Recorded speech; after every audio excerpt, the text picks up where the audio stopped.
दोस्तों, अभी जो तस्वीरें अफगानिस्तान के बगराम एयरबेस से सामने आई हैं, उन्होंने पूरी दुनिया के सियासी गलियारों में भूचाल ला दिया है। ये वही बगराम है जहां कभी अमेरिकी सैनिकों के बूटों की ठक ठक, हेलीकॉप्टरों की गड़गड़ाहट और ड्रोन की भनभनाहट पूरे अफगान आसमान को कंपा देती थी। पर आज उसी धरती पर जो खामोशी फैली है, वह किसी बड़े तूफान से पहले की शांति जैसी लग रही है। उपग्रह तस्वीरों में दिखते भारतीय एयरफोर्स के निशान और नए रडार टावर पूरी दुनिया के लिए एक रहस्यमय संकेत बन चुके हैं। आखिर अफगानिस्तान के दिल में भारत की यह साइलेंट एंट्री कैसे और क्यों हुई? यही है इस कहानी का असली रोमांच। बगराम ये नाम सिर्फ एक जगह नहीं, बल्कि 20 साल के युद्ध, करोड़ों डॉलर के खर्च और हजारों सैनिकों की यादों से जुड़ा इतिहास है। अमेरिका ने इस एयरबेस को अपने सबसे बड़े ठिकाने के रूप में इस्तेमाल किया था, लेकिन 2021 में जब अमेरिकी सेना अफगानिस्तान से भागी भागी निकल रही थी, तो बगराम को ऐसे छोड़ा गया मानो किसी ने इतिहास का सबसे अहम पन्ना अधूरा छोड़ दिया हो। अब वही पन्ना भारत ने फिर से पलट दिया है, और इस बार स्याही किसी और की नहीं, नई दिल्ली की है। कहा जा रहा है कि तालिबान और भारत के बीच पिछले कुछ महीनों से गुप्त बातचीत चल रही थी। पहले किसी को यकीन नहीं हुआ, लेकिन अब जब उपग्रहों ने बगराम के रनवे पर भारतीय गतिविधियों के संकेत दिए हैं, तो यह अफवाहें सच्चाई बनकर सामने आ रही है। बगराम सिर्फ एक एयरबेस नहीं है, यह मध्य एशिया, ईरान, पाकिस्तान और चीन के बीच वो चौराहा है जहां से पूरे एशिया की शक्ति संतुलन की दिशा तय होती है। और अगर वहां भारत मौजूद है, तो यह सिर्फ एक रणनीतिक जीत नहीं, बल्कि एक जियोपॉलिटिकल क्रांति है। पश्चिमी विश्लेषकों के मुताबिक भारत ने बिना एक भी गोली चलाए वह हासिल कर लिया है जिसके लिए अमेरिका ने 2 दशक और खरबों डॉलर खर्च किए थे। यह कदम जितना चौंकाने वाला है, उतना ही सुनियोजित भी। सूत्रों का कहना है कि भारत ने बगराम को सिविल टेक्निकल हब के रूप में विकसित करने का प्रस्ताव दिया था, लेकिन असल कहानी इसके भीतर छिपी थी। राहत कार्य और मेडिकल एड के नाम पर भेजे गए तकनीकी दलों में असल में शामिल थे भारतीय वायुसेना के विशेषज्ञ, डीआरडीओ के इंजीनियर और खुफिया एजेंसी रॉ के सलाहकार।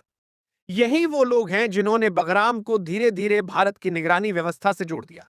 आपको जानकर हैरानी होगी कि बगराम से अब हिंदुकुश पर्वत श्रृंखला, पाकिस्तान के पश्चिमी इलाकों और चीन की गतिविधियों पर लगातार नजर रखी जा रही है। ये एक नई एयर सर्वेलांस चेन का हिस्सा बन चुका है, जो भारत को एशिया के केंद्र में एक अजेय सामरिक बढ़त देता है। अमेरिका के लिए यह किसी भू राजनीतिक झटके से कम नहीं। जिसने कभी इस बेस को छोड़ा था, अब वही देश देख रहा है कि उसकी जगह भारत ने चुपचाप कब्जा जमा लिया है, और यह हुआ बिना किसी शोर शराबे के। वॉशिंगटन की बेचैनी अब छुपी नहीं। अमेरिकी रक्षा विश्लेषक थॉमस हार्डिंग ने कहा, भारत ने वह कर दिखाया है जिसके लिए अमेरिका 2 दशकों तक संघर्ष करता रहा, और उसने यह सब बिना एक भी गोली चलाए कर लिया। सोचिए कितनी बड़ी बात है। अफगानिस्तान का वही बेस जो कभी अमेरिकी शक्ति का प्रतीक था, अब भारत की साइलेंट डिप्लोमेसी का मुख्यालय बन चुका है। पाकिस्तान में इस घटनाक्रम से सबसे ज्यादा खलबली मची है। इस्लामाबाद के रक्षा गलियारों में बैठकें लगातार चल रही हैं, क्योंकि बगराम से सिर्फ 500 किलोमीटर की दूरी पर पाकिस्तान की कई सैन्य चौकियां हैं। अगर भारत ने वहां लंबी दूरी के ड्रोन और उपग्रह निगरानी सिस्टम सक्रिय कर दिए हैं, तो पाकिस्तान के उत्तर पश्चिमी क्षेत्र की हर हलचल अब भारत की नजरों में होगी। यही डर पाकिस्तान की रातों की नींद उड़ा रहा है। तालिबान के भीतर भी अब 2 खेमे बन चुके हैं। एक वो जो भारत के साथ समझौते को आर्थिक और राजनीतिक लाभ के रूप में देखता है, और दूसरा जो इसे इस्लामी विचारधारा के खिलाफ मानता है। लेकिन अफगान अर्थव्यवस्था की जर्जर हालत और चीन की घटती दिलचस्पी ने तालिबान को नए साझेदार की तलाश में धकेल दिया। भारत, जो पहले ही अफगान जनता में शिक्षा, स्वास्थ्य और इंफ्रास्ट्रक्चर के कामों से भरोसा जीत चुका था, उनके लिए सबसे बेहतर विकल्प बन गया। दिल्ली ने इस पर आधिकारिक टिप्पणी करने से इनकार किया है, पर अंदर खाने की खबरें साफ है।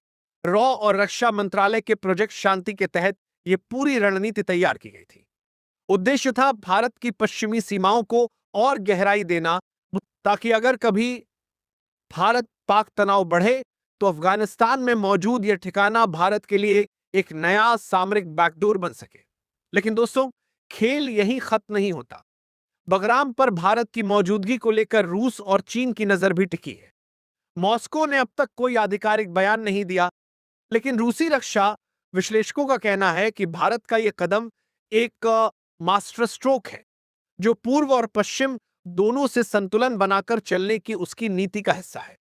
चीन, जो अफगानिस्तान में निवेश के लिए लंबे समय से प्रयासरत था, अब पीछे हटता दिख रहा है। तालिबान जानता है कि उसे सुरक्षा और वैधता दोनों चाहिए और ये दोनों चीजें उसे भारत से मिल सकती है। अब जरा सोचिए, जो जगह कभी बमबारी और खून खराबे की प्रतीक थी, आज वहां भारतीय इंजीनियर रनवे की मरम्मत कर रहे हैं, नए अस्पताल और स्कूल बन रहे हैं, बिजली की नई लाइनें बिछाई जा रही हैं। ये दृश्य सिर्फ एक निर्माण कार्य नहीं बल्कि एक नए युग की शुरुआत है।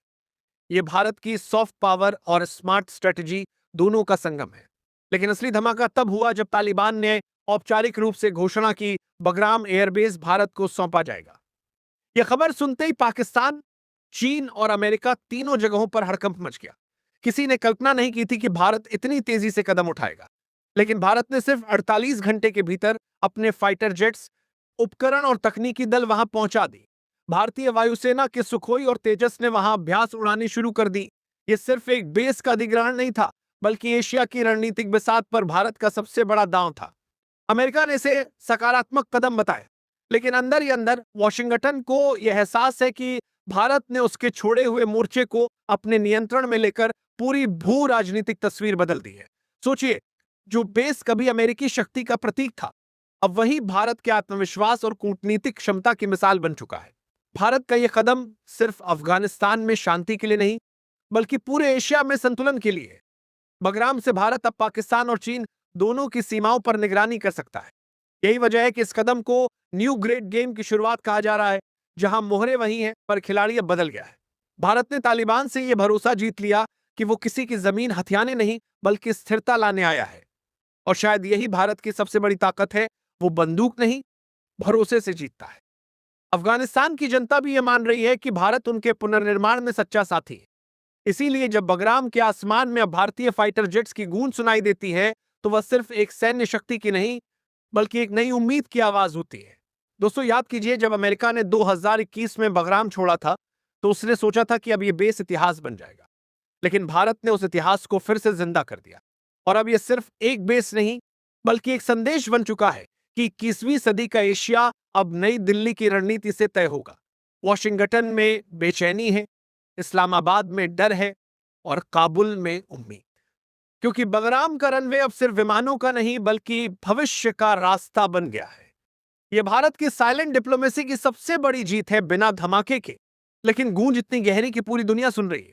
और दोस्तों, अगर आपको लगता है कि यह कहानी यहीं खत्म हो जाती है, तो शायद आप गलती कर रहे हैं, क्योंकि आने वाले दिनों में अगर भारत बगराम को रीजनल ह्यूमैनिटेरियन ऑपरेशन सेंटर घोषित करता है, तो ये पूरी कहानी एक नए मोड़ पर पहुंच जाएगी, और फिर ये सिर्फ इतिहास नहीं बल्कि भविष्य लिखने वाली घटना बन जाएगी।